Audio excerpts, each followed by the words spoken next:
맞습니다. 우리 하나님 위대하신 주님이십니다. 그 위대하신 주님이 나의 아버지 하나님이십니다. 그렇게 가깝게 다가오십니다. 그분을 바라보는 예배가 놀랄래야 놀라지 않을 수 없는 그런 복된 시간입니다. 이 복된 시간에 초청된 여러분 한 분 한 분을 진심으로 축하합니다.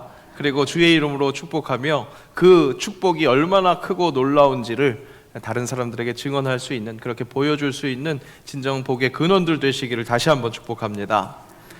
누가복음 15장에는 예수님의 잃어버린 것들에 대한 비유 시리즈가 계속해서 연속됩니다.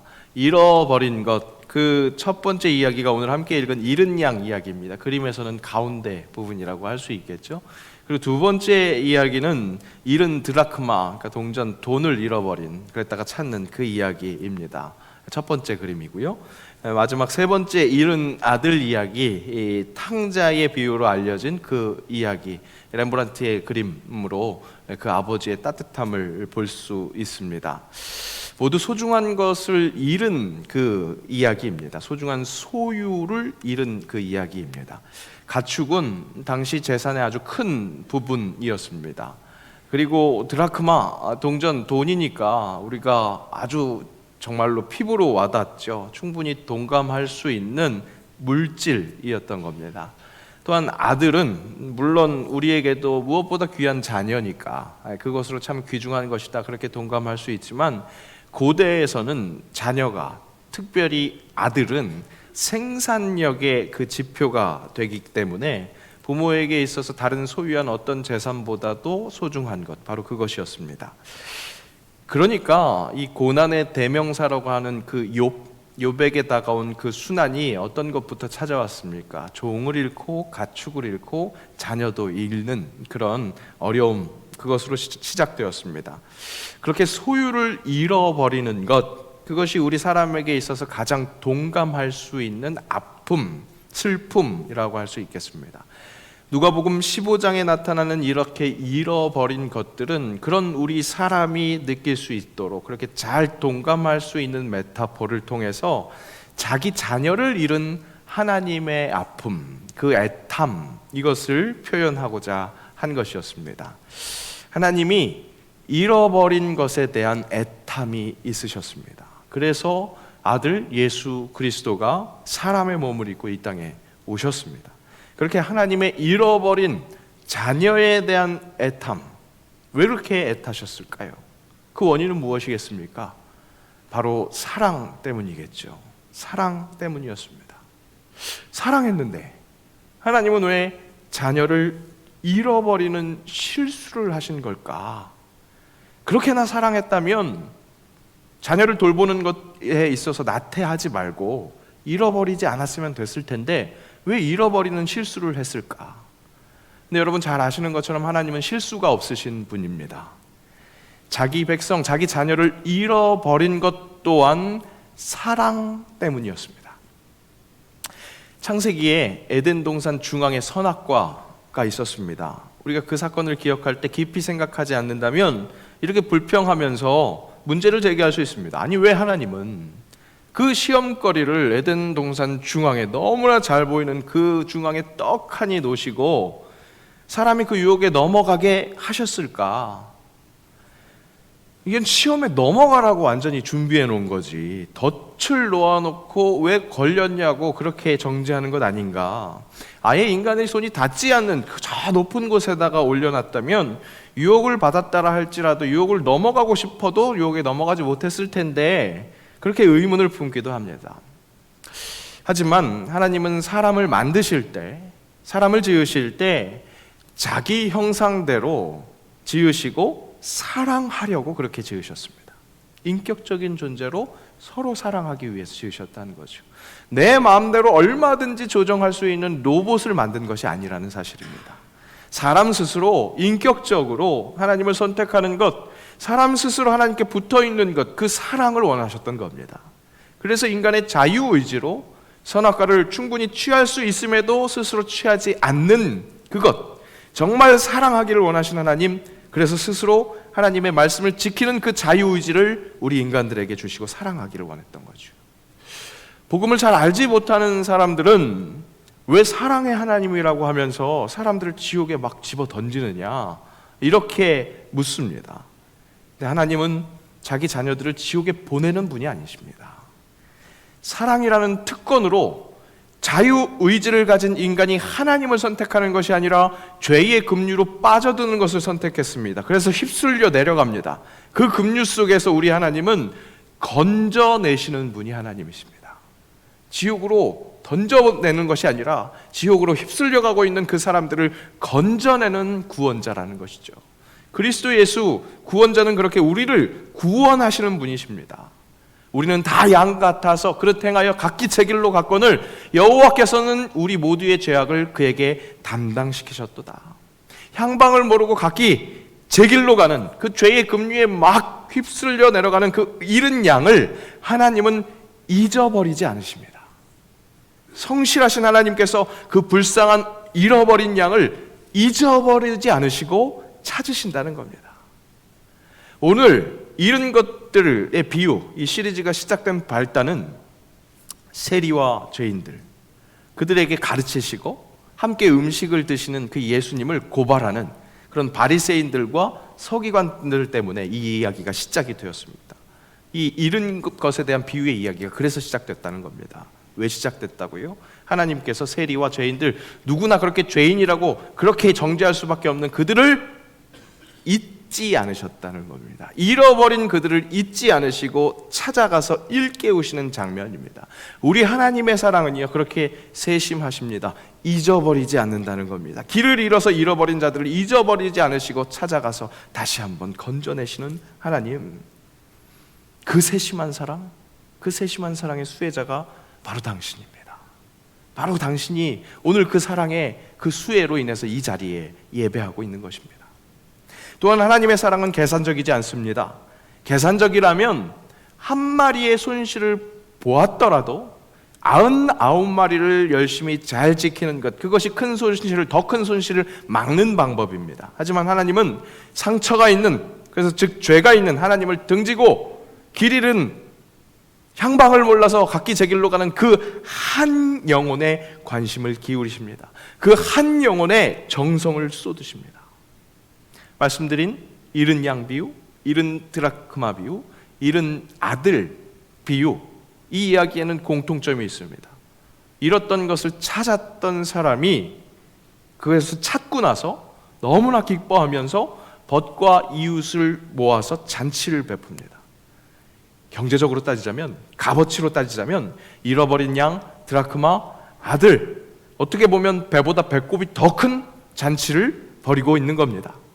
애초에 하나님은 잃은 것들을 값어치로 따지지 않는, 계산적이지 않는 분이시기 때문에 이런 결과가 나타납니다. 한 영혼이 너무나 소중하기 때문에 그 기쁨을 이기지 못하시고 함께 나누는 것이 우리 하나님의 그 영혼, 한 영혼에 대한 그 안타까움과 찾았을 때의 기쁨이라는 겁니다.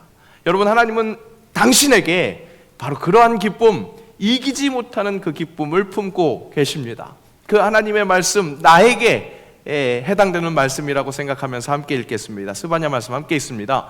너의 하나님 여호와가 너의 가운데 계시니 그는 구원을 베푸실 전능자이시라. 그가 너로 말미암아 기쁨을 이기지 못하시며 너를 잠잠히 사랑하시며 너로 말미암아 즐거이 부르며 기뻐하시리라 하리라. 아멘. 그렇습니다. 여러분, 당신을 향한 하나님의 사랑, 그 애탐, 그래서 얻게 되는 그 기쁨은 이기지 못할 기쁨이라고요. 감추지 못할 기쁨이라고요. 오늘 당신을 향해서 그의 얼굴을 비추고 계시는 하나님은 그렇게 당신을 향해서 기쁨을 이기지 못하고 계신다는 것, 내가 그런 사랑을 받음으로 하나님의 부르심을 받았다는 것, 오늘 이 예배의 자리에 함께하는 것, 잃은 것을 찾아낼 때까지 찾아다니시는 그 하나님의 구원 역사의 장이라는, 현장이라는 사실을 기억하시기 바랍니다. 내 발로 내 의지로 이 자리에 온 것 같지만 나를 열심히 찾으신 그 하나님의 은혜로 예배하고 주의 자녀로 살아갈 수 있는 그 권세를 누린다는 것 잊지 마시기를 축복합니다. 이제는 하나님은 그렇게 잃었던 생명 찾았고 광명을 얻었네, 그렇게 고백하는 우리에게, 우리가 그렇게 구조된 것처럼 다른 잃은 것을 찾아내기에 함께 동참하기를, 그 일에 동참하기를 초청하고 계십니다. 그런 우리에게 하나님의 시선을 닮아가는 것이 필요합니다. 잃어버린 것을 여러분 잊어버리면 안 되겠습니다. 우리는 잃어버린 것이 좀 더 아까운 것이라고 생각하고 잊어버리는 것에 대한 안타까움은 그냥 흘려보낼 때가 있습니다. 왜 그럴까요?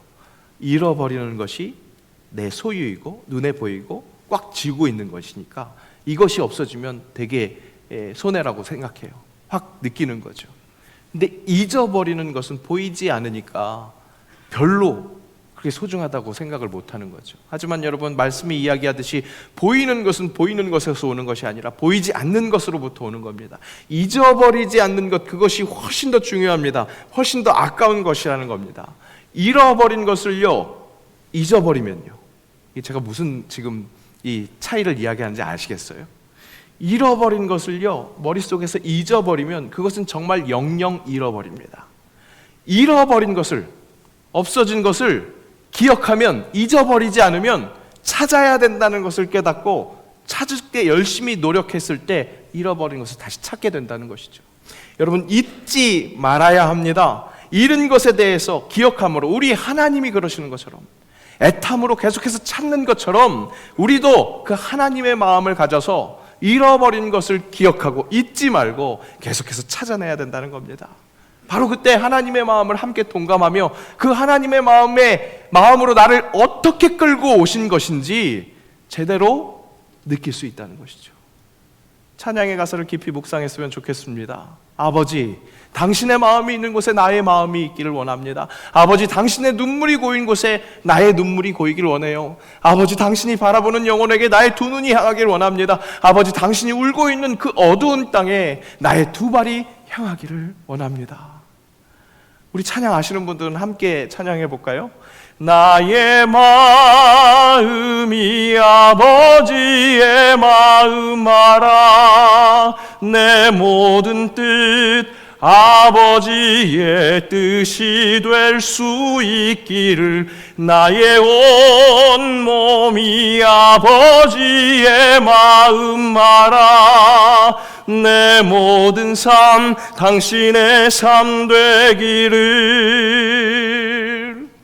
정말 나를 향한 그 아버지의 마음, 그 아버지의 마음을 동감해서 정말로 내 마음이 아버지의 마음, 내 삶이 그 아버지의 삶, 아버지가 원하는 그 삶이 되는 것, 이 고백이 정말로 하나님의 은혜로 잃었던 생명 찾았고 광명을 얻었네, 이 고백이 진실한 고백이 될 수 있게 한다고요. 하나님과 동감하는 그 마음이 정말 나에게 허락된 그 구원의 은혜가 얼마나 귀한 것인지 제대로 누릴 수 있게 된다는 겁니다.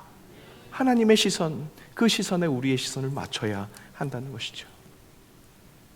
One of them, 그 중에 하나, 그 하나를 소중히 여겨야 합니다. 100개 중에 하나, 그거라면 그냥 100개를 보고 뿌듯해하는 우리 사람 마음입니다. 근데 그 중에 하나는 그야말로 그 중에 하나지, 그 정도로 여기는입니다. One of them, 그 말대로 그 많은 것 중에 그저 하나일 뿐, 그런 의미로 그렇게 지나치게 일수입니다. 다윗이 자기 세력이 강력해지니까 힘을 재보고 싶었습니다. 숫자가 많아지니까 인구조사를 했습니다. 역대기는 이런 다윗의 자세를 하나님께서 확실히 악하게 여기셨다, 그렇게 기록하고 있습니다. 하나님이 이 일을 악하게 여기사 이스라엘을 치심해, 다윗 때문에 이스라엘 전체가 그렇게 하나님께 징벌을 받았습니다. 다윗이 숫자를 헤아린 것, 이것이 왜 하나님 보시기에 악하게 여기신 걸까요? 하나님의 마음과 달랐기 때문입니다. 하나님은 한 영혼의 마음, 그 아픔, 그것을 바라보십니다. 울고 있는 어두운 땅에 그 발을 향하십니다. 하나님은 자기의 모든 자녀들이 그 하나님의 마음을 품기를 원하고 계십니다. 세상에 대항해서 큰 세력이 되어서, 그래서 정말 이만큼 병력을 가지고 무력으로 그들을 제압하는 것, 그것이 진정한 승리가 아니라 오히려 죽어야 살게 되고 져야만 승리하는, 그렇게 놀랍고 영원한 신비를 붙들고 예수님의 방법으로 사랑하기를 원하십니다. 100명 중에 그 하나, 유일한 하나를 찾은 것입니다. One of them, 그저 그들 중에 하나가 아니라 그 여럿 중에 정말 소중한 그 하나를 붙드는 것이죠. 나를 그렇게 여기신 그 하나님의 사랑으로 내 주변에 있는 사람들을 품는 것을 잊어버리지 않는 것, 오늘 하나님은 그것을 강력하게 우리에게 호소하십니다. One of them, 아까 보여드린 그 사진이 제가 예전에 사역하다가 이 말이 너무나 사무쳐서, 정반대 의미로 사무쳐서, 그래서 책상 앞에 붙여놨었던 그런 사진입니다. 전에 사역하던 교회에서는 1년에 각 분기 첫째 주마다 성례주일로 지켰습니다. 그러니까 1, 4, 7, 10 첫째 주마다 성찬을 나누고 세례를 베푸는 거죠. 그리고 그렇게 세례를 베풀고 나면 그 다음 주부터 바로 세례 교육이 이어집니다. 그러니까 다음 성례주일까지 12주 동안 1년 12달 휴식하지 않고 계속 세례 교육을 진행하는 겁니다. 그 세례 교육을 맡았습니다. 매 분기마다 교육생이 있었고, 그래서 끊이지 않고 매 성례주일마다 입교나 세례를 그렇게 베풀 수 있었습니다. 그런데 어느 한 분기에는 이상하게 교육을 받는 분들이 적었습니다. 시작할 때부터 한 4분 정도로 시작했었던 것 같아요. 근데 12주가 지나는 동안 여러 가지 사정들도 생기고 교육을 계속 이수하지 못해서 이 세례 받는 것을 나중으로 미루시고, 결국에는 한 분만 꾸준히 교육을 받으셨습니다. 그래서 교육이 거의 마무리될 때쯤에 이번 성례 주일에는 세례 받는 분이 한 분이겠네, 이 한 분에게만 세례를 줄 수 있겠네, 그렇게 생각하고 있었습니다. 그런데 웬일입니까? 문답 한 주 전에 그 교육을 잘 받고 계시던 분도 개인적인 어떤 일정들이, 꽤 복잡한 일정들이 생기고, 또 마음속으로도 좀 영적인 시험이 와서 이번엔 내가 세례를 받는 것이 맞을까, 이런 고민을 하고 있다는 겁니다. 큰일이 난 거죠. 매 성례주일 동안 한 번도 세례 인원이 0명이었었던 적이 없는데, 100년 된 교회의 역사 속에 성례주일에 세례를 못 주는 그런 역사가 생길 수도 있는 일이었습니다. 세례 교육을 담당하고 있는 목사로서 무한 책임감이 느껴지면서 애탐이 느껴졌습니다. 솔직히 조금 규모가 있었던 교회에서 사역을 하다 보니까 한 생명에 대한 소중함, 귀중함이 점점 흐려지고 있었던 차였던 것 같습니다. 그러니까 바로 그때 영적 깨달음이 확실하게 다가왔습니다. 이것 나에게 주시는 메시지구나. 정말 이 한 영혼을 그저 그들 중에 하나로 여기는 게 아니라 그들 중에 그 소중한 하나로 여겨야 한다는 것. 문제의 시작이 어떤 것이었습니까? 100년의 역사 속에서 성례주일에 세례를 못 주는 이 교회의 행사에서 큰일이 났네. 문제를 체크하는 것도 거기서부터 시작됐습니다. 그런데 제대로 그 문제를 집중해서 보니까 하나님의 마음이 그 한 영혼을 바라보고 있는 것인데, 그 한 영혼을 바라보지 못하고 있었구나. 그때부터 문답이 있는 그 일주일 동안 그 한 영혼에 집중해 기도했습니다. 그 영혼이 어떻게 하나님의 부르심을 받게 되는지, 하나님이 그 영혼에게 어떤 케어를 원하고 계시는지 간절히 함께 우리 세례반 식구들과 함께 기도했습니다. 결국 그 성례주일 참 귀하게 온 교회가 한 세례자를 축복하면서 세례를 줬습니다. 그 한 분에게도 의미 있는 세례, 굉장히 귀한 영광스러운 세례였을 겁니다. 그런데 저에게 있어서는 다윗이 죄를 범함으로 인해서 당했었던, 이스라엘이 당했었던 그 역병을 겪지 않고서도 한 영혼에 대한 소중함, 그 하나님 마음을 새길 수 있는 정말 은혜로운 시간이었습니다. 그런 경험이 있는 저는 요즘 늦게라도 예배 자리에 오시는 여러분 한 분 한 분이 얼마나 귀하게 보이는지 모릅니다. 물론 여러분, 예배는 5분 전에 오셔야 됩니다. 우리 주보에도요, 예배 전 묵상이라고 되어 있어요. 예배 전 묵상이 예배 순서에 먼저 제시되어 있습니다. 5분 전에 오시면 우리 반주에 맞춰서 기도할 수 있습니다. 그렇게 빨리 오셔야 합니다. 이것을 말씀드리는 이유는 정말로 예배의 그 귀한 은혜를 제대로 체험하시기를 원하는 마음으로 지도하는 겁니다. 그런데 혹 늦었더라도 시간이 지났으니까 천국문이 닫혔습니다, 땡! 탈락! 이렇게 외치는 것이 아니라, 그런 사람들도 어떻게든 품으시는 그 하나님의 마음, 그 마음을 동감하면서 그렇게 예배를 진리하고 인도하고 있는 겁니다. 이렇게 이야기했다고 다음 주부터 늦게 오시면 안 됩니다. 예배는 또 시간은 지켜서 오셔야 합니다. 어떻게든 늦지 않아서 이유가 무엇이라고요? 한량없는 하나님의 그 사랑을 누리는 그 제대로 된 한 사람, 그 예배자 되시기를 축복합니다. 주일을 지내고 나면 화요일에 주일의 통계를 확인합니다. 보고서 제일 앞장에 숫자가 나타납니다. 출석 인원이죠. 확인합니다. 항상 깨어있으므로 교회 전체를 돌봐야 하기 때문에 주의 깊게 봅니다. 숫자를 본다는 겁니다. 그런데 여러분, 제 걱정 많이 안 하셔도 됩니다. 오히려 거꾸로 걱정하셔야 될 수도 있는데, 제가 숫자에 그렇게 약합니다. 잘 기억하지를 못하고요, 숫자에 또 크게 연연하지도 않습니다. 숫자에 큰 고민하지 않고 대책을 세우는데 그리 오랜 시간을 보내지 않습니다.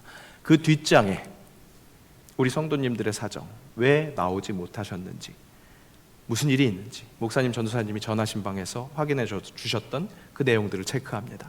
한 분 한 분 건강상의 문제, 가정의 대소사, 병환 중에 있는 것들을 돌아보면서 혹 잃은 것이 있는 것은 없는지 체크합니다. 무엇보다 잊지 않으려고 노력합니다. 그렇게 노력해도 부족함이 참 많습니다. 그래서 분명히 서운하신 분들도 계실 겁니다. 놓치는 분들이 있을 겁니다. 더 노력해서 열심히 돌아봄으로 위로가 되는 일에 매진해야겠습니다. 왜 그렇습니까? 하나님 마음이 그렇기 때문에 그렇습니다. 하나님이 그렇게 하라고 가르치시기 때문입니다. 계속 그렇게 명령하시기 때문입니다. 무엇보다 잊지 않아야 한다고. 그것이 하나님의 마음이라고. 잃은 것을 찾아내는데 건너와서 우리를 도우라 말씀하신 하나님, 여러분 그것을 기억하십시오. 잃은 것을 찾기 위해 예수 그리스도가 넘어올 수 없는 강을 넘어오셨습니다. 하늘에서 땅으로, 이 땅 끝으로 넘어올 수 없는 강을 넘어오셨다고요. 그리고 우리에게 손 내미십니다. 건너와서 우리를 도우라. 건너와서 우리를 도우라. 그 하나님의 마음에 함께하는 사람들. 여러분, 성경에 나오는 콜링은 목사에게만 하신 콜링입니까? 그렇지 않습니다. 말씀은요, 예수 그리스도를 믿음으로 하나님의 자녀가 되는 그 권세를 누리는 사람들을 향한 그 콜링입니다. 하나님이 당신을 품으신 그 사랑으로, 잃어버린 것을 잊지 않으시고 손 내미셔서 끌어온 그 사랑으로 여러분도 그 사랑에 동참하라고 손 내밀고 계십니다. 거듭 말씀드립니다. 10월, 11월 우리 리멤버 여기저기다 붙여놨어요. 눈에 다 띄게 했습니다. 10월 감사라는 기억으로 하나님께 예배하며 그렇게 기억으로 감사했죠. 감사로 모든 구할 것을 감사함으로 아랬습니다. 11월 다시 멤버가 될 수 있도록 손을 내밀자고 하는 이 메시지는 오늘로 끝나지 않습니다. 12월 대림절 기간 내내 1층에 지금 설치되어 있는 사진 갤러리는 철수하지 않기로 했습니다. 이후에 계속해서 덧붙여질 사진들을 함께 보면서 기억하는 거죠. 그러면서 우리가 대림절로 크리스마스를 맞이하려고 합니다. 언젠가는 철수될 겁니다. 그런데 철수됐다고 이 리멤버는 멈추지 않습니다. 기억함으로 잃은 것을 찾아내기에 혈안이 되시는 그 하나님의 시선을 닮아서 잊어버리지 않고 잃은 것을 찾아내는 것, 다시 찾아내는 것. 여러분, 이것은 여러분 삶의 자리에서 모두 마찬가지입니다. 감사의 제목들을 잊어버리셨다면 다시 기억하셔서 찾아내셔서 그 감사로 잃어버린 모든 것들을 찾아내는 그런 은혜의 삶이, 예배가 되어야 하겠습니다. 모든 하나님의 그 리멤버들, 여러분 다시 멤버가 되므로 다시 멤버를 초청하는 그런 살아있는 하나님이 기뻐하시는 예배가 계속될 수 있기를 주의 이름으로 축복합니다. 기도하겠습니다. 잃은 것을 애타게 찾아내는 하나님, 그 마음, 그 열매인 내가 이제 하나님의 그 마음과 함께해서 혹 잊어버린 것은 없는지 돌아보면서 그 잃은 것을 찾기를 원합니다. 그 일을 통해서 그 크신 하나님의 은혜, 잃었던 생명 찾았고 광명을 얻는 그 은혜를 되새기게 하시고 더욱 감사하는 내 삶이 되기를 원하오니 이번 한 주도 주님과 그렇게 동행하며 동감하는 예배의 삶 살게 하옵소서. 예수님의 이름으로 기도합니다. 아멘.